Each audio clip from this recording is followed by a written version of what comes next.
सो hello everyone, अगस्ता GS academy में आप सभी लोगों का स्वागत है। उम्मीद करते हैं कि आप लोगों ने अपना आंसर मिला लिया होगा और बीपीएससी के जो प्रोविजनल आंसर की जो अभी जारी हुई है उस प्रोविजनल आंसर की के माध्यम से बहुत सारे ऐसे क्वेश्चन का जो आंसर है आयोग ने अपने अनुसार जो है वो उसका आंसर दिया है और आयोग ने उसका एक स्पष्टीकरण करने के लिए भी एक समय सीमा तय कर दिया है कि अगर किसी भी स्टूडेंट को प्रश्नों के उत्तर पर आपत्ति है तो वो अपनी आपत्ति दर्ज कर सकता है। तो खैर ये तो आयोग का अपना है और मैं ये कहना चाह रहा था कि जिस प्रकार से 13 सितंबर को जो पेपर हुआ था उस 13 सितंबर के पेपर का जो स्टैंडर्ड था उस स्टैंडर्ड के पश्चात जो क्वेश्चन का कट ऑफ जाने की जो संभावना थी और आयोग का जो आंसर आया उस आंसर के अनुसार अगर जब कटअप अगर देखें तो मेरा अपना अगर मानना है तो इस बार कटअप जो है वो 70 बीपीएससी के एग्जामिनेशन से कम रहेगा। ये आप अच्छी तरह से ध्यान में रखें। जिस प्रकार से 70 बीपीएससी में 91 जनरल का कटअप गया है, उम्मीद है कि इस बार जनरल का कटअप जो है वो 80 से 85 के बीच में चला जाएगा और इसी के अकॉर्डिंग कैटेगरीज वाइज जो है वो आप अपने अपने कटअप के अनुसार तैयारी कर सकते हैं। यानी कुल मिलाकर अगर हम ये बात करें कि जिन स्टूडेंटों का स्कोर 80 प्लस आ रहा है जनरल अनरिजर्व में, वो पूर्ण तौर पर मेंस के तैयारी में लग जाए। ये कटअप हो सकता है कि 78 भी जा सकता है, ठीक है। तो ये आप मान के चलिए कि आपका प्रीलिम्स हो रहा है और आप मेंस के तैयारी में लग जाए, ठीक है। हमने कुछ वीडियो के माध्यम से कुछ फैकल्टी के द्वारा कुछ मॉडल आंसर का हमने यहाँ पर वीडियो अपलोड कराया था। जैसे विकास सर के माध्यम से हमने साइंस एंड टेक्नोलॉजी के कुछ अप्रोच, किस प्रकार से साइंस एंड टेक्नोलॉजी में आप बेहतर से बेहतर नंबर ला सकते हैं, उन्होंने अपने अनुभव को यहाँ आप लोगों के समक्ष शेयर किया था। तो आप उस अनुभव को समझे होंगे और उस अनुभव के अनुसार अपने आंसर राइटिंग पे भी इम्प्रूवमेंट करने का प्रयास कीजिएगा। उसी प्रकार से आने वाले वीडियो के माध्यम से हम अलग अलग फैकल्टी को और लेकर आएंगे। पॉलिटी, ज्योग्राफी, इंडियन ज्योग्राफी और इकोनॉमिक जो मिलाकर जो पेपर पूछा जाता है उसके भी फैकल्टी आकर एक मॉडल आंसर के माध्यम से आपके समक्ष जो है वो कुछ प्रेजेंट करेंगे जिसमें वो अधिक से अधिक नंबर उठाने का तरीका बतलाएंगे। इन्हीं सब सारी चीज़ों को ध्यान में रखते हुए हमने लास्ट सेशन में हिस्ट्री के माध्यम से एक मेन का एक आंसर राइटिंग प्रोग्राम के तहत एक इंट्रोडक्शन का क्लास लिया था। उस इंट्रोडक्शन के क्लास के दौरान हमने बताया था कि कैसे क्वेश्चन के इंट्रोडक्शन में आप लिखे, यानी लॉन्ग क्वेश्चन का इंट्रोडक्शन में क्या थीम होना चाहिए, कितने वर्ड का होना चाहिए, शॉर्ट क्वेश्चन जो 8 नंबर के हिसाब से पूछा जा रहा है उसमें क्या थीम होना चाहिए, कितने वर्ड का होना चाहिए। इन सारी चीज़ों पर हमने डिस्कस कराया था। हमने ये सीरीज के माध्यम से मैंने आपको बताया था कि पार्ट बाय पार्ट जो है वो पहले हम आंसर फॉर्मेटिंग का कुछ वीडियो में बना रहा हूँ जिसमें एक एक चीज़ों पे डिस्कस करूँगा। जैसे इंट्रोडक्शन का एक वीडियो मैंने अपने हिस्ट्री के हिसाब से आपको बताया था, विकास सर ने साइंसटेक के हिसाब से इंट्रोडक्शन कैसे लिखा जाए उन्होंने इस तरह से बताया था।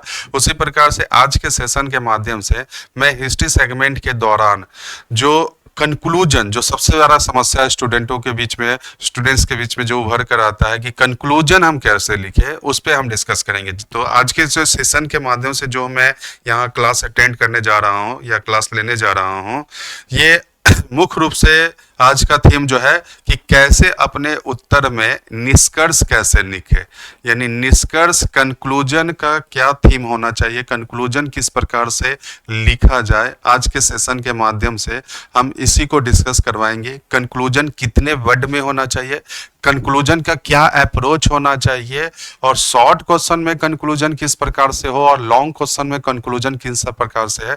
इन सारे चीज़ों को हम कुछ एग्जाम्पल के माध्यम से, जो आपके पीवाईक्यू के क्वेश्चन जो प्रीवियस ईयर में जो मेन में क्वेश्चन पूछा जा चुका है उसके अकॉर्डिंग हम यहाँ पर कुछ तैयार करने जा रहे हैं, ठीक है ना। तो सबसे पहले तो आप समझने का प्रयास कीजिएगा कि कंक्लूजन बेसिकली होता क्या है। कंक्लूजन अगर हम देखें तो ये बेसिकली किसी भी उत्तर का एक आपके उत्तर का एक सारांश रहता है। यानी हमने जो सबसे पहले समझिएगा, आप लॉन्ग क्वेश्चन लिखे या शॉर्ट क्वेश्चन लिखे, आपके जो मुख्य पार्ट जो है, मैं मुख्य पार्ट पे बात करूंगा। अभी मैं, जैसे मैंने बताया कि अभी क्वेश्चन के इंट्रोडक्शन का एक क्लास लिया, क्वेश्चन के एक कंक्लूजन का क्लास ले रहा हूँ, उसी प्रकार से क्वेश्चन के मुख्य मेन बॉडी का भी मैं अलग से एक वीडियो बनाऊंगा जिसमें मेन बॉडी के बारे में बताऊंगा। और ये सबको मिलाकर तब जाकर इंट्रोडक्शन, मेन बॉडी और कंक्लूजन कैसे निकाला जाए, इन सारी चीज़ों पे डिस्कस करेंगे। तो फिलहाल आज के वीडियो के माध्यम से केवल इन कंक्लूजन का क्लास है। ये कंक्लूजन के क्लास में अगर हम देखें तो हमारा कंक्लूजन होना क्या चाहिए, कंक्लूजन होता क्या है, तो बेसिकली कंक्लूजन जो है, जो मेरा मेन जो बॉडी है, जो मेरा मेन क्वेश्चन है, उसी का एक सारांश है। यानी हमने जो अपना आंसर लिखा, उस आंसर का क्या निचोड़ निकाला, यही मुख्य रूप से है सारांश। अब ये सारांश अगर बोल रहे हैं तो सारांश कभी भी डीपली नहीं होना चाहिए, कभी भी लेंदी नहीं होना चाहिए। ये सबसे पहले समझिए। सारांश का मतलब ये होता है कि जैसे मैं आपसे एक बात करूं कि मैं किसी चीज को प्रेजेंट कर रहा हूं, मैं एक अपना प्रेजेंटेशन दे रहा हूं, उस प्रेजेंटेशन में हमने सारे चीजों को बताया और लास्ट में मैं कंक्लूड किया कि मेरा प्रेजेंटेशन का मेन थीम ये रहा। इस तरह से अगर प्रेजेंटेशन मैं सिंपली मैं बात कर रहा हूँ, आंसर पे तो बात पे आऊंगा। मेरा जो ये प्रेजेंटेशन जो है, वो प्रेजेंटेशन इस थीम पे रहा है, इस थीम के अकॉर्डिंग अगर आप करते हैं तो भविष्य में इस प्रकार की फायदा या नुकसान हो सकता है। तो ये बेसिकली वो प्रेजेंटेशन का एक मैंने निचोड़ निकाला है। तो वही होता है, जब आप आंसर जब लिखा करें तो उस आंसर का जो सारांश है, वो आपका व्यू जो निकल रहा है, वही कंक्लूजन है। व्यू बेसिकली पॉजिटिव भी हो सकता है, व्यू निगेटिव भी हो सकता है, लेकिन आंसर में हमेशा प्रयास किया कीजिए कि आंसर में जो व्यू हो वो एक आशावादी रूप में हो, ऑप्टिमिस्टिक हो। ये आपको ध्यान में रखना। तो दो चीज आपको ध्यान में रखना है कि जब भी आंसर लिखा, कंक्लूजन लिखा करे, तो वो एक कंक्लूजन मेरे मेन बॉडी का एक निचोड़ निकाल रहा हूँ, मेन बॉडी का एक सारांश लिख रहा हूँ। जो मेरा मुख्य क्वेश्चन का मांग था, उसका एक सारांश मैंने लिखा है। और ये सारांश का जो रूप होना चाहिए, एक ऑप्टिमिस्टिक रूप होना चाहिए। तो ये आपको दो चीज आपको ध्यान में रखना, चाहे वो आपके पॉलिटी के सेगमेंट के रिलेटेड हो, या साइंस टेक एंड टेक्नोलॉजी के संदर्भ में हो, या हिस्ट्री के संदर्भ में भी बहुत सारे ऐसे चीज निकल कर आते हैं। राष्ट्रीय आंदोलन में अगर राष्ट्रवादियों का योगदान है, चाहे विभिन्न विद्रोह का है, तो उसका एक ऑप्टिमिस्टिक व्यू कैसे निकल कर आया, मैं एक आध एग्जाम्पल के माध्यम से डिस्कस करूंगा। तो सबसे पहला तो आपको ध्यान में रखना है कि हमारा कंक्लूजन एक उत्तर सारांश में हो, उत्तर का सारांश हो, और दूसरा जो है वो एक आशावादी रूप में, ऑप्टिमिस्टिक रूप में। अब इस आधार पर इस कंक्लूजन को हम कुछ एग्जाम्पल के माध्यम से पुट करना चाह रहे हैं। जैसे कुछ एग्जाम्पल में हम यहाँ पर कुछ एग्जाम्पल ले रहे हैं। 8 मार्क्स के कुछ क्वेश्चन का एग्जाम्पल लूंगा और कुछ 38 मार्क्स के क्वेश्चन का, यानी 38 मार्क्स के क्वेश्चन में कंक्लूजन किस प्रकार से होगा, इस पे भी हम यहाँ पर डिस्कस करेंगे। और 8 मार्क्स के क्वेश्चन में कंक्लूजन क्या होना चाहिए, इस पे भी हम डिस्कस करेंगे। ठीक है, तो ये मैंने प्रीवियस ईयर का एक क्वेश्चन उठाया है, उस प्रीवियस ईयर के क्वेश्चन के अकॉर्डिंग ही मैं पहले डिस्कस करने जा रहा हूं। और ये क्वेश्चन अगर देखें तो ये बेसिकली आपका एक शॉर्ट नोट्स है। ठीक है, तो ये शॉर्ट नोट्स अगर देखें तो ये आपका 69 बीपीएससी में एक क्वेश्चन पूछा गया था। वो क्वेश्चन है आपका शॉर्ट नोट से रिलेटेड है, इंडियन काउंसिल एक्ट 1892, यानी ये 1892 से रिलेटेड ये आपका क्वेश्चन है। ये आप देखिएगा पीवाईक्यू का क्वेश्चन में है, वो आप में डायरेक्ट लिखा हुआ है। आप जब क्वेश्चन देखिएगा क्वेश्चन बैंक में, तो लिखा हुआ है राइट ए शॉर्ट नोट्स। अब ये राइट ए शॉर्ट नोट्स में लिखा हुआ है, तो ये शॉर्ट नोट्स का आपका आधार क्या होना चाहिए। तो बॉडी स्ट्रक्चर अगर देखें तो body structure side short notes का भी यही होगा। जो लॉन्ग क्वेश्चन का बॉडी स्ट्रक्चर होता है, वो हर क्वेश्चन का बॉडी स्ट्रक्चर आपको यही है, इंट्रोडक्शन, कंक्लूजन और मेन बॉडी। लेकिन हर क्वेश्चन के कंक्लूजन का थीम एक अलग होना, थीम मतलब कि कितने शब्दों में होना चाहिए, बॉडी कितने शब्दों में होना चाहिए, ये ज्यादा डिपेंड करता है। तो ये क्वेश्चन अगर देखें तो उसी प्रकार से है कि ये इंडियन काउंसिल एक्ट जो 1892 जो आपका 8 नंबर का पार्ट है, इस 8 नंबर के पार्ट में अगर हमें इसे इंट्रोडक्शन अगर देना हो तो इंट्रोडक्शन किस प्रकार से होगा, मेन बॉडी क्या होना चाहिए, किस प्रकार से मेन बॉडी में क्या फैक्ट ही डाले, मेन बॉडी में क्या कॉन्सेप्ट ही डाले, और इसका निष्कर्ष क्या होना चाहिए, इसका निष्कर्ष क्या होना चाहिए, ये सबसे ज्यादा डिपेंड करता है। तो आज के सेशन तो केवल इस पे हम फोकस कर रहे हैं, इस पे निष्कर्ष के रूप में, लेकिन भरवली में कुछ मेन बॉडी पे भी मैं चर्चा कर दूंगा और कुछ इंट्रोडक्शन पे लेके चलूंगा। मेरा मेन है निष्कर्ष, कंक्लूजन के बारे में बताना। जैसे लास्ट वीडियो में मैंने इंट्रोडक्शन पर ज्यादा फोकस किया था, इंट्रोडक्शन कैसे लिखना है, उसी प्रकार से ये तो भरवली तो मैं दोनों का चर्चा कर दूंगा, मैं ज्यादा इस पर फोकस करूंगा क्योंकि आज का थीम ही है आपका कंक्लूजन को लेकर। तो जैसे इंट्रोडक्शन अगर देखें तो ये इंट्रोडक्शन में अगर देखें तो ये 1892 का जो एक्ट आया है, ये भरवली सुन लीजिएगा। 1892 का एक्ट जो है ये बेसिकली कांग्रेस की स्थापना के पश्चात ये लाया गया था। तो ये उदारवादी जो 1885 से लेकर 1905 तक कांग्रेस मंच का संचालन उदारवादी गुट के द्वारा किया जा रहा था। तो इस आधार पर अगर हमें 8 नंबर के हिसाब से अगर इसका इंट्रोडक्शन अगर देना है तो इंट्रोडक्शन हमने आपको बताया कि 15 से 20 वर्डों में ही इसका आपको इंट्रोडक्शन देना होगा। और इस इंट्रोडक्शन के हिसाब से अगर हम इसका इंट्रोडक्शन दें तो मैं इस प्रकार से इंट्रोडक्शन दे सकता हूं कि इंडियन काउंसिल एक्ट 1892 ये उदारवादियों की एक उपलब्धि को दर्शाती है। इस एक्ट के तहत विधायी परिषद की संरचना में काफी परिवर्तन लाया गया जो भारतीय अधिकार को, भारतीयों के सीमित अधिकारों को दर्शाता है। अब ये मैंने जो आपको बताया कि इंट्रोडक्शन है, ये वर्ड मैंने वर्ड के हिसाब, क्वेश्चन के हिसाब से मैंने बताया कि भारतीय परिषद अधिनियम 1892 उदारवादियों की एक उपलब्धि है जिस अधिनियम के तहत विधायी संरचना में परिवर्तन, विधायी संरचनाओं के शक्तियों में परिवर्तन लाने का प्रयास था जो एक सीमित आधार पर रहा है।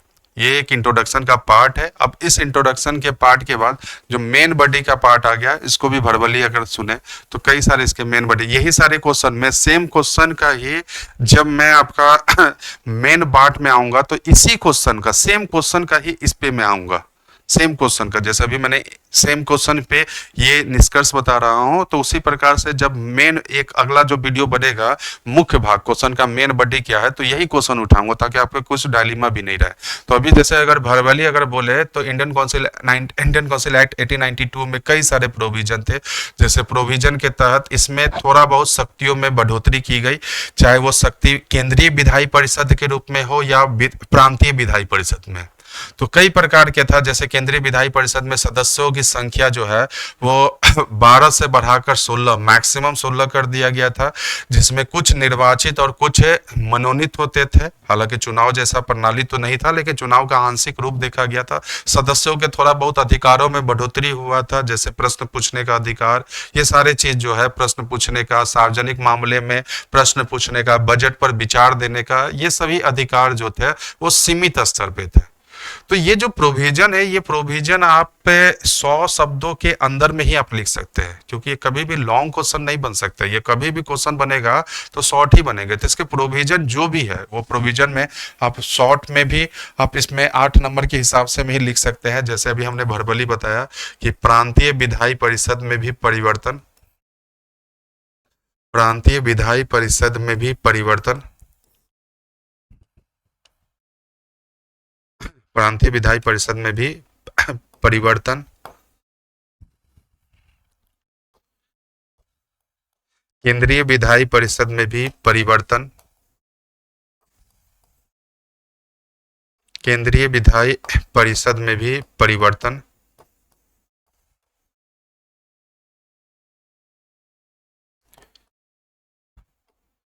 केंद्रीय विधायी परिषद में भी ये परिवर्तन लाया गया। ये सारे चीजों को अगर देखें, ये केंद्रीय विधायी परिषद में भी परिवर्तन है। सदस्यों के अधिकारों में बढ़ोतरी, सदस्यों के अधिकारों में बढ़ोतरी, जैसे प्रश्न पूछने का अधिकार, विचार देने का अधिकार, ये सारे चीजें। अब ये सारे कंटेंट को अगर भाषाई रूप अगर आप देते हैं तो ये लगभग 50 से 60 शब्दों में आपका आराम से हो जाएगा। ये 50 से 60 अगर मैं बात करूं तो 60 शब्दों में तो ये कंटेंट ही आपका तैयार हो रहा है, मेन बॉडी ही तैयार हो रहा है।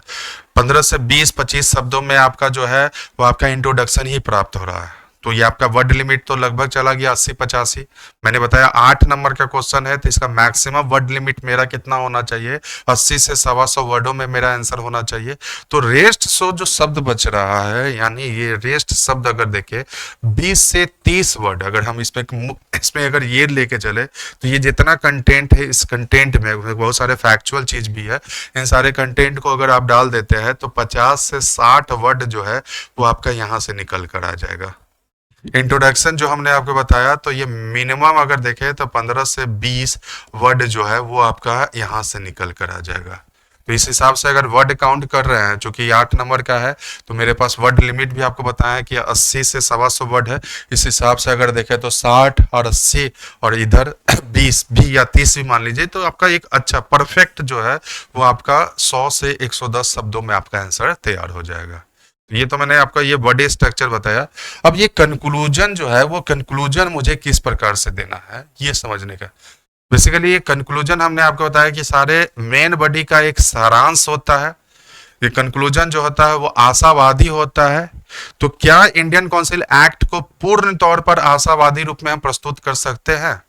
यहाँ पर एक प्रश्न बन जाता है, क्योंकि ये अगर पूर्ण तौर पर अगर आशावादी अगर हम प्रस्तुत कर देते हैं, तो यहाँ एक समस्या ये आ जाता है कि राष्ट्रवादियों का ये असंतुष्टि को दूर जो है, जो उनकी विधायी मामले से संबंधित है, वो विधायी मामले के संबंधित जो है वो असंतुष्टि को दूर तो यही कर दिया। तो हमें इसे ऐसा एक बैलेंस अप्रोच के माध्यम से कंक्लूजन लिखना है जिसमें थोड़ा आशावादी भी निकल कर आए और एक बैलेंस आंसर भी निकल कर आए। तो इसका अगर हमको कंक्लूजन लिखना होगा तो ये कंक्लूजन समझिए किस प्रकार से है। जैसे कंक्लूजन में अगर देखें तो कंक्लूजन में कई सारे चीज इसके ध्यान में रखकर निकाला जाएगा। तो इसके मुख्य भाग में जो हमने आपको बताया कि सीमित अधिकारों में बढ़ोतरी होना, जैसे अभी हमने आपको बताया सीमित अधिकार के रूप में बजट के संदर्भ में विचार देना, सार्वजनिक मामलों में प्रश्न पूछने का अधिकार, सदस्यों की संख्या में बढ़ोतरी होना, सदस्यों की संख्या में बढ़ोतरी, सदस्यों की संख्या में बढ़ोतरी, ये सारे चीज जो है ये इसी से रिलेटेड आ रहा है। तो इस आधार पे अगर हम इसका कंक्लूजन निकालें तो हम बोल सकते हैं कि 1892 के एक्ट या 1892 के विधायी परिषद राष्ट्रीय असंतुष्टि को दर्शाता है। इस परिषद के कई सारे ऐसे प्रोविजन जो है जो भारतीयों के अनुरूप पारित नहीं हुए थे, भारतीय के अनुरूप जो है उसे लाने का प्रयास नहीं की गई थी। इसमें कई सारी खामियां रही है। जैसे खामियां के रूप में आप बताना तो नहीं है कंक्लूजन में, जैसे आप यहीं पर बता दें सीमित, ये सारे चीज ये एक खामी को दर्शाता है, यानी सुधार जो है वो बहुत ही सीमित स्तर पे हुआ था। और यही सीमित स्तर पे सुधार जो थे ये आगे की मांगों को भी दर्शाते हैं। तो ये मैंने जो भर्बली बताया कि ये इसके जो प्रोविजन है, इसके जो प्रोविजन है ये एक इसके लिमिट यानी एक सीमित आधार पर दर्शाता है, और यही सीमित आधार जो है वो एक असंतुष्टि को बढ़ाता है। तो हमें इसको बताना होगा कि ये एक्ट जो है वो राष्ट्रीय मांग के अनुरूप यानी राष्ट्रवादी नेताओं के संतुष्टि का आधार नहीं था, संतुष्ट नहीं थे, क्योंकि उनके मांग कई सारे थे। उन मांगों को फुलफिल जो है वो इसमें नहीं किए गए थे। ये सभी चीज जो है वो एक बता सकते हैं कि एक प्रश्न चिन्ह लगने वाला कंक्लूजन है, ताकि आगे के एक्ट के तहत इन प्रश्न चिन्हों को दूर करने का प्रयास किया गया। जैसे प्रश्न चिन्ह अगर देखें तो एक प्रश्न चिन्ह था सीमित अधिकार।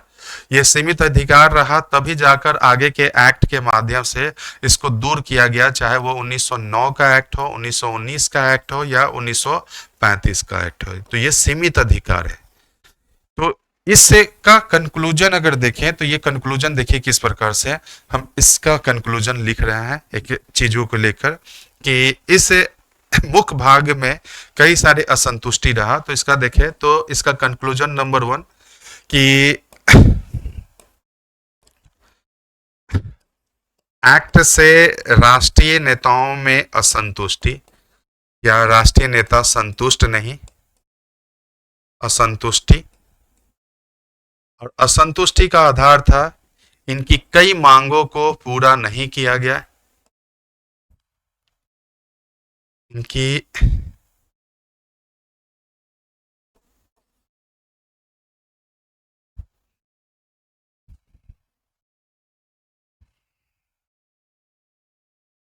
ठीक है ना।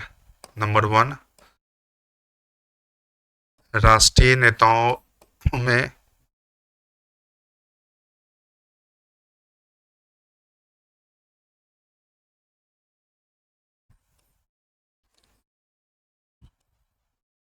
राष्ट्रीय नेता में असंतुष्टि।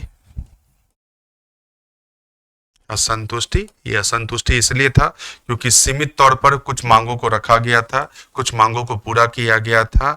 सुधारों की मांग अधिक रहे,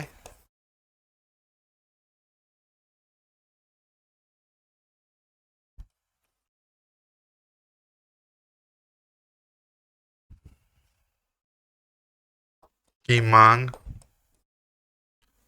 कुछ अधिक थे, सुधारों की मांगों को पूरा नहीं किया जा रहा था, नहीं किया गया।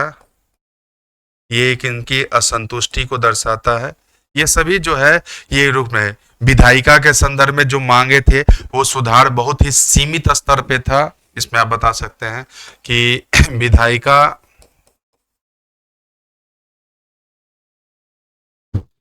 के सुधार की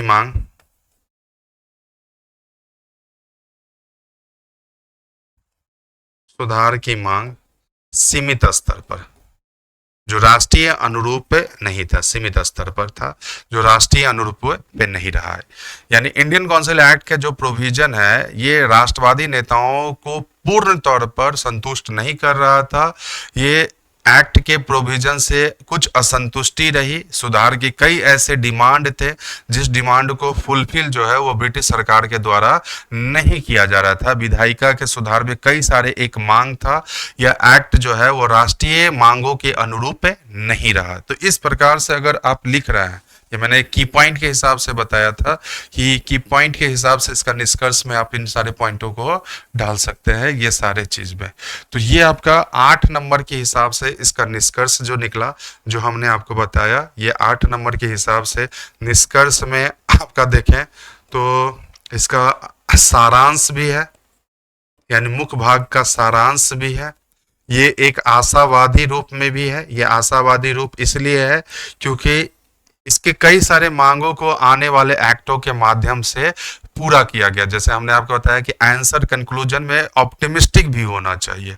तो अगर इनकी मांग अगर यही फुलफिल अगर हो जाता, हालांकि हुआ ही नहीं था, अगर हम यही प्रोविजन पे ही छोड़ देते तो ये ऑप्टिमिस्टिक व्यू नहीं निकल कर आता। तो आशावादी मांग इसलिए था क्योंकि आने वाले एक्टों में इनकी मांगों को फुलफिल किया गया। जैसे हमने अभी बताया कि इसके मेन बॉडी का एक मांग क्या था, एक प्रोविजन क्या था कि सदस्यों के अधिकारों में थोड़ा बहुत बढ़ोतरी, प्रश्न पूछने के अधिकार में बढ़ोतरी, विचार देने के अधिकार में बढ़ोतरी। तो ये जो सीमित रूप था वो सारे चीजों को 1909 के एक्ट में भी दूर करने का प्रयास किया गया।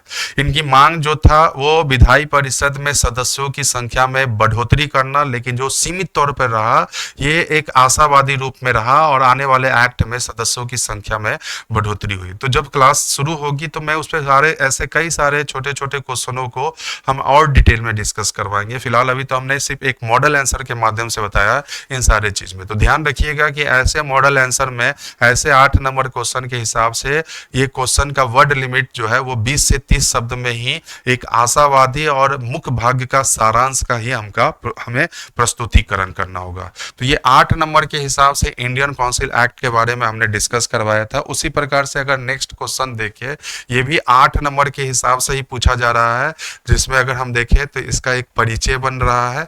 वो परिचय अगर देखें तो यह संथाल विद्रोह से रिलेटेड ये क्वेश्चन है, 8 नंबर का ही है, 69 बीपीएससी में पूछा गया क्वेश्चन है। और ये एक ऐसा टॉपिक है जिसमें आप 38 नंबर का भी मार्क्स उठा सकते हैं। ये क्वेश्चन 38 नंबर से भी पूछा जाता है।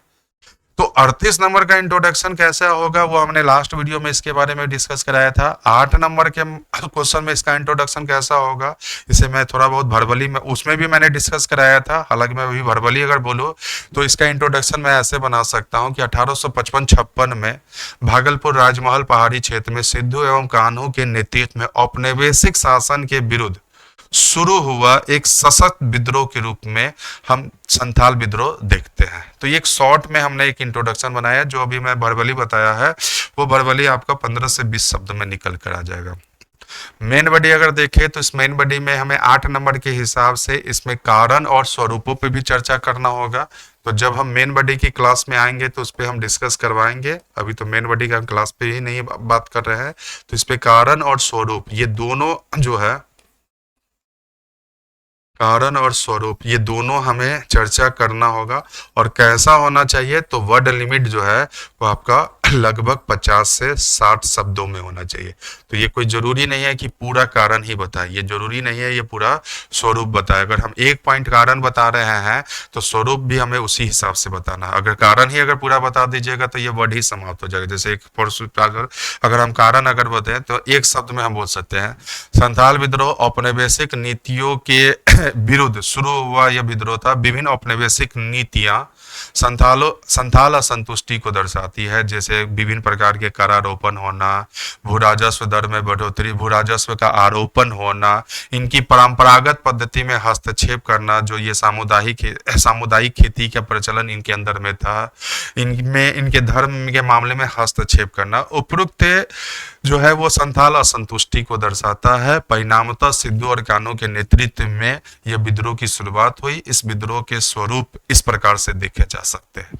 तो जब मेन बॉडी की क्लास लेंगे तो उसमें हम स्वरूपों पे भी बताएंगे कि कौन कौन से पॉइंट होना चाहिए, ये सारे चीजों को लेकर। ठीक है, फिलहाल हमें जो यहाँ पे फोकस करना है वो है कंक्लूजन को लेकर, कि ये कंक्लूजन हम इसे कैसे लिखें। तो हमने बताया कि कंक्लूजन पूरा मेन बॉडी का जो है मुख्य रूप से अगर देखें तो ये मेन बॉडी का सारांश होना चाहिए, ऑप्टिमिस्टिक होना चाहिए। ये ऑप्टिमिस्टिक अगर देखिए और सारांश कैसे निकल रहा है इसको देखिए। ये संथाल विद्रोह ब्रिटिश व्यवस्था के खिलाफ या दिकुओं के भगाने के लेकर शुरू हुआ विद्रोह था, लेकिन इस विद्रोह को ब्रिटिश सरकार के द्वारा दबा दिया गया, यानी ये बिल्कुल एक असफल रहा। या कंक्लूजन ऐसे लिखेंगे कि ये विद्रोह असफल रहा, इसे ब्रिटिश सरकार ने दबा दिया। ये सारे चीज जो है वो सही है, ये सारे चीज जो पॉइंट जो आप मैं बता रहा हूँ वो सही है, ब्रिटिश सरकार के द्वारा इसको दबा दिया गया। बट मेरा आंसर जो है वो एक ऑप्टिमिस्टिक होना चाहिए, इसलिए कंक्लूजन भी मेरा ऑप्टिमिस्टिक निकलना चाहिए। सारी चीजों असफलता के बावजूद भी हम इसे पॉजिटिव सेंस में कैसे लिखेंगे ये हमें यहाँ पर सीखना होगा। तो संथाल विद्रोह का जो अगर हमने बताया निष्कर्ष भी हमें मुख्य पाठ का सारांश, और निष्कर्ष हमारा कैसा होना चाहिए, ऑप्टिमिस्टिक होना चाहिए, आशावादी होना चाहिए। तो ये ऑप्टिमिस्टिक और आशावादी किस प्रकार से होगा, अब इसका अगर हम देखें तो ये विद्रोह को तो ब्रिटिश ने दबा दिया गया। विद्रोह के दबाने के पश्चात कई ऐसे परिवर्तन किए गए, जैसे संथाल नन रेगुलेशन एक्ट को लाना, ये सारे चीज है।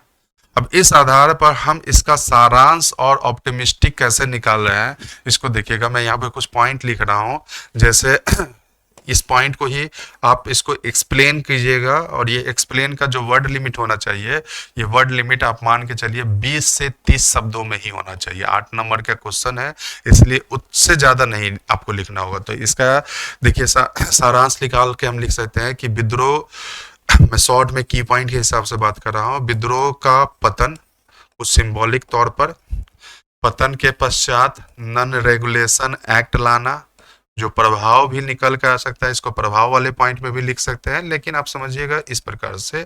ये मैं की पॉइंट के हिसाब से लिख रहा हूं, ये सारे चीजों के लेकर नन रेगुलेशन एंड देन जनजातीय प्लस भविष्य।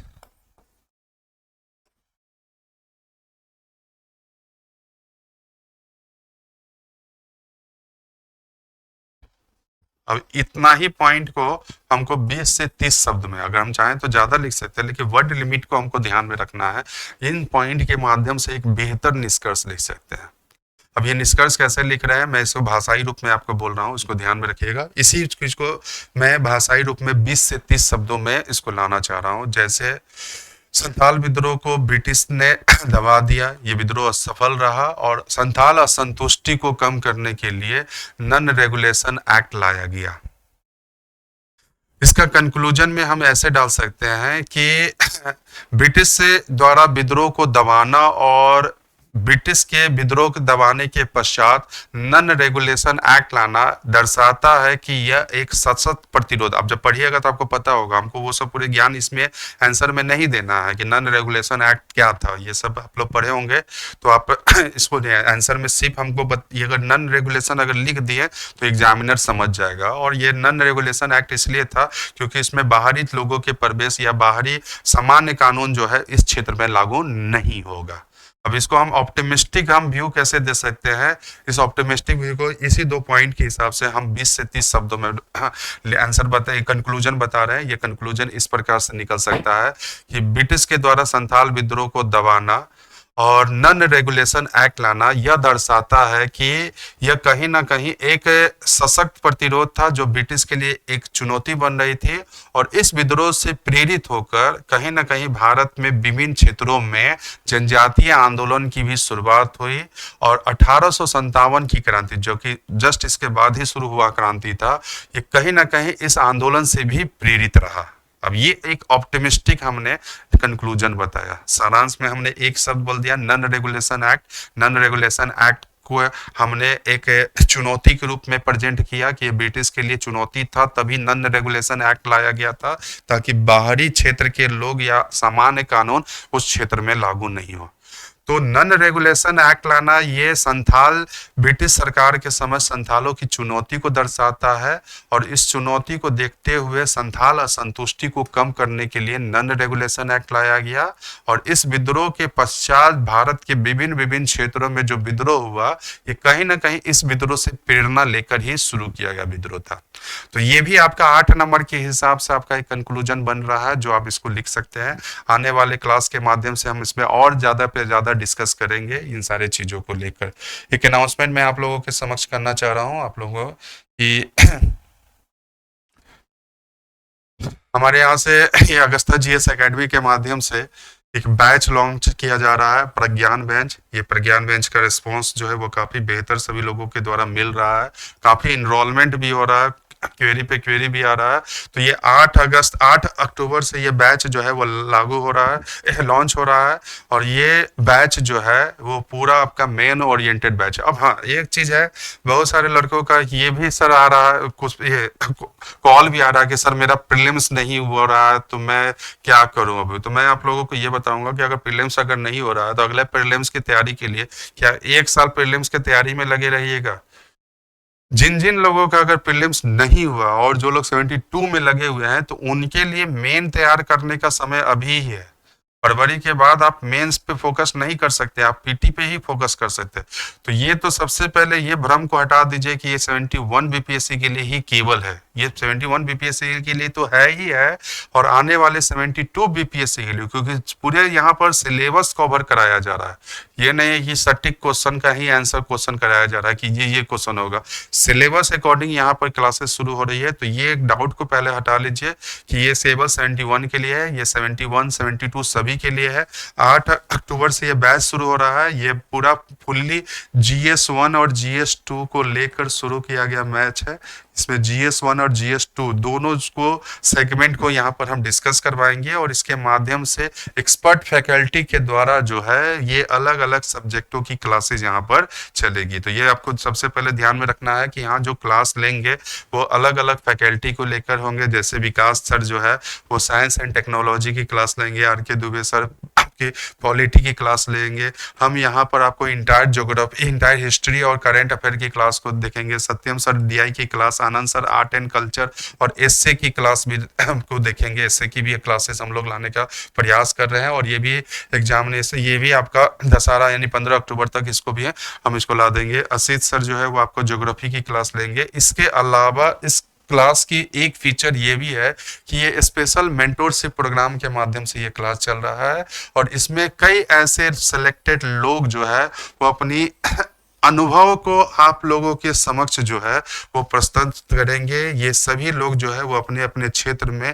का सिलेक्टेड हो चुके हैं, अनुभवी रहे हैं, इन्होंने हर चीज़ों को फेस किया है, चुनौती को फेस किया है, सफलता को फेस किया है, और ये अपनी चुनौती और सफलता दोनों को बतलाएंगे कि उन्होंने अपनी सफलता को कैसे प्राप्त किया और चुनौती को कैसे एक्सेप्ट किया। तो ये 1-to-1 मेंटोरशिप प्रोग्राम के माध्यम से भी ये लोग आपके साथ जुड़ेंगे, ये मेंटोर से जुड़ेंगे। इसमें अगर देखें तो ये बैच जो है वो आपको 8 अक्टूबर से शुरू होने जा रहा है।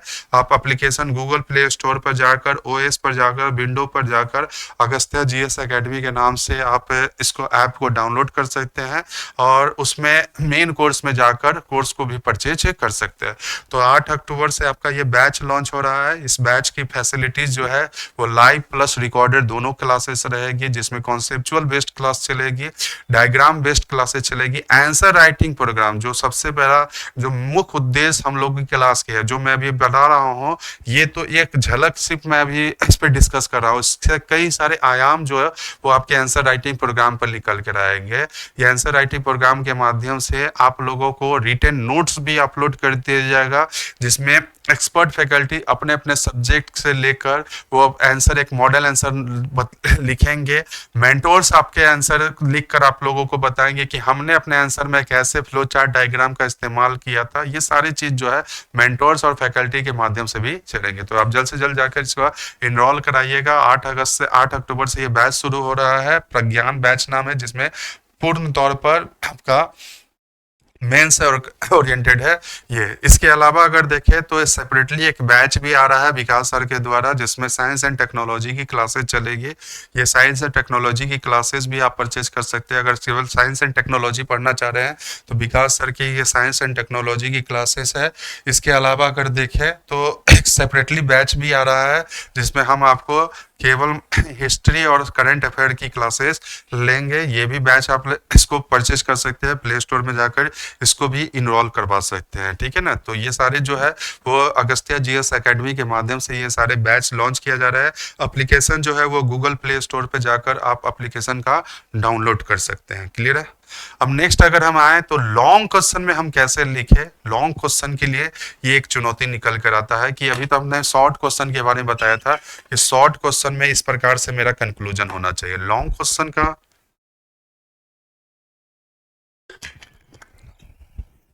तो लॉन्ग क्वेश्चन का कंक्लूजन मेरा किस प्रकार से हो, तो उसको भी मैं एक बीपीएस एक 69 बीपीएससी का ही एक क्वेश्चन लेकर मैं यहाँ पर आया हूँ, जिसमें आपको लॉन्ग क्वेश्चन के बारे में बताऊंगा कि क्या होगा। ये क्वेश्चन अगर देखें तो ये क्वेश्चन है चंपारण से रिलेटेड है। ये चंपारण नील आंदोलन का मूल्यांकन कीजिए। ये मेन बॉडी का पार्ट है। जब आएंगे तो उस पर डिस्कस करेंगे कि मेन बॉडी में क्या लिखना है। ठीक है ना।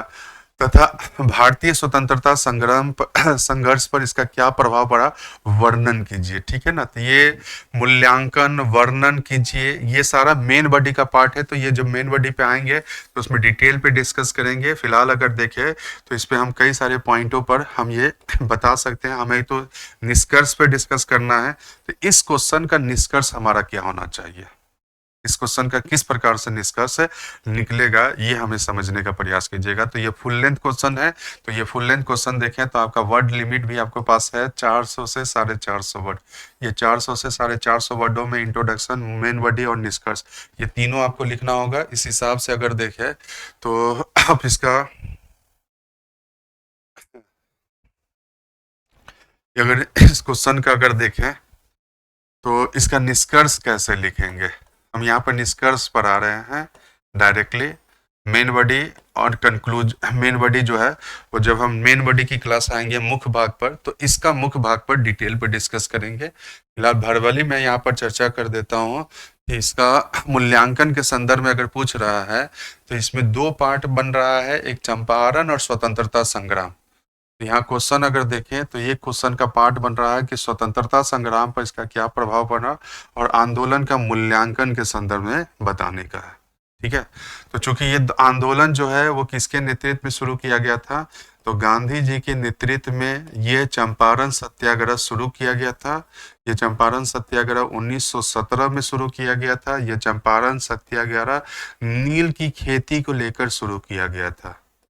अब ये चंपारण सत्याग्रह का अगर मूल्यांकन अगर करना है तो मैं भरबली अगर इससे बात करूं तो इसमें इस क्वेश्चन में आपका एक पार्ट तो चंपारण सत्याग्रह का आपको बताना पड़ेगा कि चंपारण सत्याग्रह का आप मूल्यांकन कैसे कर रहे हैं। तो मूल्यांकन में बता सकते हैं कि इस सत्याग्रह के माध्यम से गांधीवादी विचारधारा का या गांधीवादी रणनीति का पहली बार भारतीय राजनीति में प्रवेश, इस सत्याग्रह के माध्यम से राष्ट्रीय स्तर का नेताओं का जुड़ाव चंपारण के किसानों से हुआ। इस सत्याग्रह ने किसान मुद्दा को एक राष्ट्रीय स्तर पर उठाने का प्रयास किया। इस सत्याग्रह ने कई सारे जन लामबंदी का उदाहरण प्रस्तुत किया, चाहे वो कृषक जन लामबंदी हो या जन सहभागिता हो। ऐसे सारे पॉइंटों को आप इसको डिटेल में एक्सप्लेन कर सकते हैं। मैं जब मेन बॉडी वाला क्लास लूंगा तो उसमें पूरा डिटेल में बताऊंगा। फिलहाल इसमें अगर हम देखें तो ये इसका मूल्यांकन है। स्वतंत्रता संघर्ष पे इसका क्या प्रभाव बना, तो स्वतंत्रता संघर्ष में प्रभाव देखें तो इस आंदोलन में जो जो उदाहरण या जो जो गांधी जी के द्वारा प्रस्तुत हुआ वो भविष्य के राष्ट्रीय आंदोलन में भी देखा गया। जैसे इस आंदोलन के दौरान कृषक लामबंदी का उदाहरण जो प्रस्तुत किया गया, तो भविष्य में आप देखिएगा कि राष्ट्रीय आंदोलन में किसानों की सहभागिता का उदाहरण देखा गया। इस आंदोलन के दौरान जो सत्याग्रह, अहिंसा जैसी विचारधारा या रचनात्मक कार्यक्रम गांधी जी के द्वारा प्रस्तुत किया गया, भविष्य के राष्ट्रीय आंदोलन में भी इन सारे कार्यक्रमों का प्रस्तुत किया गया। इस सत्याग्रह में कांग्रेस का जनाधार, इस सत्याग्रह में जिस प्रकार से किसानों की सहभागिता हुआ वो भविष्य में राष्ट्रीय आंदोलन में कांग्रेस का जनाधार भी बढ़ाया और कांग्रेस से किसान, महिलाएं सभी लोग जुड़ते चले गए। परिणामतः क्या हुआ कि कांग्रेस का जनाधार बढ़ा और एक जन आंदोलन की शुरुआत हुई, चाहे वो असहयोग आंदोलन के रूप में देख सकते हैं, सविनय अवज्ञा आंदोलन के रूप में देख सकते हैं, भारत छोड़ो आंदोलन के रूप में देख सकते हैं। ये सभी स्वतंत्रता संग्राम के मेन बॉडी का पार्ट हो गया। जो मूल्यांकन हमने बताया वो, उस मूल्यांकन में आपको थोड़ा कारण भी बताना होगा कि इन अमुक अमुक कारणों से ये चंपारण सत्याग्रह का शुरुआत हुआ। हम आगे आपको बताएंगे कि इसमें डायग्राम का कैसे इस्तेमाल करना है, मैप कैसे इस्तेमाल करना है, वो वीडियो के माध्यम से हम इसी पर डिस्कस करवाएंगे। फिलहाल अभी तो अब इस पे आए हैं। अब इसके अलावा अगर हम देखें तो इसका जो कंक्लूजन निकल कर आता है ये हमें इस पे डिस्कस करना है। अब ये कंक्लूजन अगर देखें तो ये कंक्लूजन हमने आपको बताया कि ये क्वेश्चन जो है वो आपका आंसर बनेगा 400 से 500 शब्दों में। तो इसके हिसाब से ही हमें ये वर्ड को बांटना होगा ये सारे चीजों में। इस वर्ड में अगर देखें तो आपका ये परिचय जो है वो लगभग 30 से 40 शब्दों में होना चाहिए। मेन बॉडी में दो सेगमेंट है, एक चंपारण सत्याग्रह का मूल्यांकन और दूसरा स्वतंत्रता संग्राम। तो यही आपका वर्ड लिमिट चला जाएगा 200 से 300, 350। आप कंटेंट लिखिएगा तो इतना तो आ ही जाएगा। तो इस हिसाब से अगर देखें तो 350 के करीब में ये 350 400 तक ही जा सकता है, ये बढ़ भी सकता है। 200 300 तो मिनिमम मैं बता रहा हूँ। कंटेंट आपको इतना मिल जाएगा कि आप 350 तक इसमें लिखेंगे, क्योंकि दो पार्ट इसमें बना हुआ है, एक चंपारण का मूल्यांकन और दूसरा स्वतंत्रता संग्राम। अब इसका जो निष्कर्ष लिखना है ये निष्कर्ष आज के सेशन के माध्यम से हम डिस्कस कराने जा रहे हैं। तो निष्कर्ष अगर देखें तो इस निष्कर्ष में कई सारे पॉइंट निकल कर आ रहा है इस क्वेश्चन में। जैसे निष्कर्ष में अगर देखें तो ये निष्कर्ष देखिए, निष्कर्ष का वर्ड लिमिट जो है वो हमने बताया कि 40 से 50 शब्दों में होना चाहिए। और इसका निष्कर्ष में हमने बताया निष्कर्ष इसका भी आंदोलन का 40 से 50 वर्डों में। निष्कर्ष अगर देखें तो निष्कर्ष जो है वो आशावादी, ऑप्टिमिस्टिक, और निष्कर्ष जो है वो क्वेश्चन का सारांश, ये होना चाहिए। अब इस आधार पर अगर देखें तो इसके सारांश कैसे निकाल रहे हैं, तो इस क्वेश्चन का दो पार्ट था। वो पार्ट था एक नील आंदोलन का मूल्यांकन और दूसरा स्वतंत्रता संग्राम। अब इसके अगर हम सारांश में अगर हम इसका निष्कर्ष निकालते हैं तो हम इसमें बोल सकते हैं कि चंपारण सत्याग्रह गांधीवादी रणनीति और विचारधारा को प्रदर्शित करने वाला रहा। इस सत्याग्रह ने कृषक असंतुष्टि को दूर किया और साथ ही साथ कांग्रेस का जनाधार बढ़ाया, जो भविष्य के राष्ट्रीय आंदोलन में भी दिखने को मिला। भविष्य के राष्ट्रीय आंदोलन में किसानों का जुड़ाव और किसानों के बीच में एक वर्गीय चेतना का विकास किया।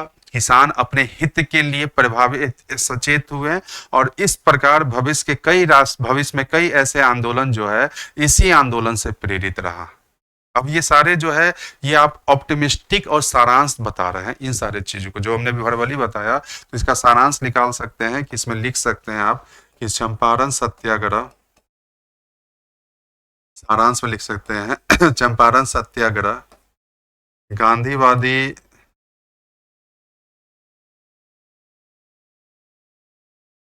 विचारधारा और रणनीति, जो मूल पाठ में या इंट्रो का परिणाम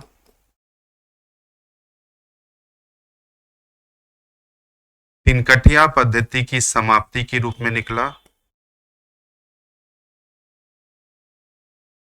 ठीक है, चंपारण सत्याग्रह गांधीवादी विचारधारा और रणनीति का परिणाम चंपारण सत्याग्रह में, ठीक है ना, भाषाई रूप में आप लिख सकते हैं, हम की पॉइंट के हिसाब से बात कर रहे हैं कि चंपारण सत्याग्रह में जिस प्रकार गांधीवादी विचारधारा और रणनीति का उदाहरण प्रस्तुत किया, जिसका परिणाम तिनकटिया पद्धति की समाप्ति, ये एक सारांश।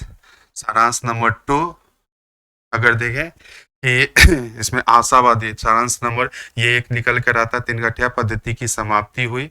इसमें अगर आशावादी अगर देखें तो आशावादी पॉइंट में बता सकते हैं कि इस सत्याग्रह से किसानों में वर्गीय चेतना का विकास,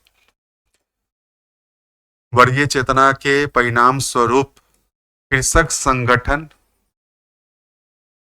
वर्गीय चेतना के परिणाम स्वरूप कृषक संगठन और कृषक आंदोलन की शुरुआत। बस अब इतना की पॉइंट को अगर भाषाई रूप अगर दे रहे हैं तो ये कंक्लूजन 40 से 50 शब्द में निकल जाएगा। तो ये 40 से 50 शब्द में आप इसका एक बेहतर ऑप्टिमिस्टिक कंक्लूजन निकाल रहे हैं। इस ऑप्टिमिस्टिक कंक्लूजन के माध्यम से इसके सारांश पे भी आप डिस्कस करवा दिए और इसके आशावादी रूप में भी बता दिए। तो इस प्रकार से लॉन्ग क्वेश्चन का एक अलग से निकल कर आ जाएगा और शॉर्ट क्वेश्चन का एक अलग से निकल कर आएगा। ठीक है ना। तो आज के सेशन के माध्यम से हमने एक लॉन्ग और शॉर्ट, ये दो क्वेश्चन को कंक्लूजन किस प्रकार से लिखा जाए इस पे हमने डिस्कस कराया है। हमने लॉन्ग क्वेश्चन का कंक्लूजन का एक वर्ड लिमिट एक अलग ढंग से प्रस्तुत किया, शॉर्ट क्वेश्चन का एक लॉन्ग शॉर्ट क्वेश्चन का कंक्लूजन का एक अलग ढंग से हमने प्रस्तुत किया। तो ये आपका कंक्लूजन से रिलेटेड रहा है। नेक्स्ट वीडियो में इसी क्वेश्चन को as it is same question में हम मेन बॉडी वाले में आएंगे, जो हमने यहाँ पर आपको छोड़ा है कि ये मेन बॉडी मुख्य भाग क्या होना चाहिए। तो नेक्स्ट क्वेश्चन नेक्स्ट वीडियो में हम इसके मेन बॉडी पे आएंगे। आज के वीडियो के माध्यम से हमने निष्कर्ष पर जोर दिया था, चाहे ये क्वेश्चन हो चाहे वो आपका ये चंपारण सत्याग्रह से रिलेटेड एक और क्वेश्चन है। ठीक है, वो भी आपको मैं डिस्कस करूंगा कि ये एक क्वेश्चन जो है, ये दो क्वेश्चन जो है वो मैंने आपको डिस्कस कराया था। अब यही क्वेश्चन को एक और मैं यहाँ पे डिस्कस करवा देता हूँ कि अगर इस क्वेश्चन को अगर ये शॉर्ट में, चूंकि ये पूछा जा चुका है, अब यहाँ पर निष्कर्ष अगर लिखना है तो यहाँ पर निष्कर्ष कैसे लिखें। यहाँ पर अगर शॉर्ट में अगर निष्कर्ष लिखना है तो यहाँ पर निष्कर्ष क्या होना चाहिए। तो निष्कर्ष हमने बताया मेन बॉडी का सारांश और आशावादी ऑप्टिमिस्टिक। तो यहाँ पर हम निष्कर्ष सब कम शब्दों में कैसे लिखें, तो यहाँ पर वर्ड लिमिट मेरा कितना होना चाहिए, मैक्सिमम 20 से 30 शब्दों में। तो हम यहाँ पर सारांश कैसे लिख सकते हैं कि गांधीवादी विचारधारा और रणनीति का परिणाम रहा कि चंपारण से तिनकटिया पद्धति की समाप्ति और किसानों की शोषण से मुक्ति। इस आंदोलन ने भविष्य में किसानों के बीच में वर्गीय चेतना विकसित किया और भारत के विभिन्न क्षेत्र में कृषक संगठन और आंदोलन की शुरुआत हुई। बस यही चीज को आप शॉर्ट में लिख दिए, यही चीज को, यही आपका जो है वो 20 से 30 शब्द में हो जाएगा कि गांधीवादी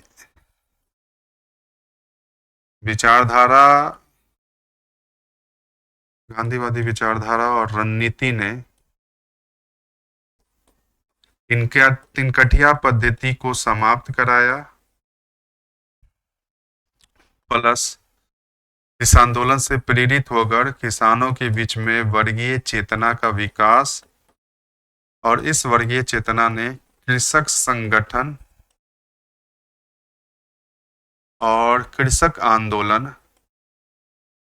कृषक संगठन एवं कृषक आंदोलन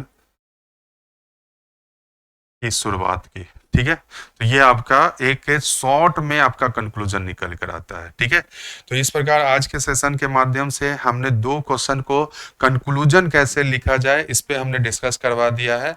मैंने अभी फिर से मैं अभी एक बार अनाउंस कर दे रहा हूँ कि हम लोगों की एक प्रज्ञान बैच जो है वो 8 अक्टूबर से शुरू होने जा रही है, ये जिसमें कंप्लीटली GS1 और GS2 का ये क्लास चलेगी। ये क्लास का कुछ फीचर है, जैसे थ्योरी बेस्ड क्लास, जैसे अगर देखें तो इस क्लास का मेन फोकस जो है वह है आपका आंसर राइटिंग प्रोग्राम। तो ये आंसर राइटिंग प्रोग्राम से आप लोग जुड़िए। आप लोगों के बीच में जो समस्या रहता है कि आंसर कैसे लिखा जाए, इन सारे समस्याओं को इससे क्लास के माध्यम से दूर किया जाएगा। और ये क्लास ना केवल 71 के लिए है, ये आपके प्रीलिम्स के बाद मेंस की तैयारी यानी मेंस को तैयार करने का ये पूरा एक हॉलिस्टिक अप्रोच यहाँ पर अपनाया जा रहा है। ये अगर देखें तो आप 72 में भी आप मेंस में आप अगर तैयारी करना चाह रहे हैं तो आप इसको जुड़ सकते हैं, क्योंकि 72 के लिए भी मेंस का तैयार करने का समय अभी ही है। अब इसके बाद आप मेंस की तैयारी नहीं कर सकते हैं, फरवरी के बाद आप प्रीलिम्स पे लग जाइएगा और समय के अभाव के कारण आपका मेंस भी आपका सही ढंग से क्लियर नहीं हो सकता है। तो इससे जुड़ने के लिए न भरिए, जल्द से जल्द जाकर इसके गूगल प्ले स्टोर पर ये एप्लीकेशन को डाउनलोड कर मेन कोर्स में जाकर प्रज्ञान बैच और 2 सेपरेट बैच जो है उसको आप परचेज कर सकते हैं। तो नेक्स्ट वीडियो में हम मेन बॉडी पे क्लास लेंगे इन्हीं सारे क्वेश्चनों के एग्जाम्पल को आधार लेके। ठीक है, तो उम्मीद करते हैं कि आज का सेशन अच्छा लगा होगा। तो इसे लाइक शेयर और कमेंट जरूर कीजिएगा। Thank you.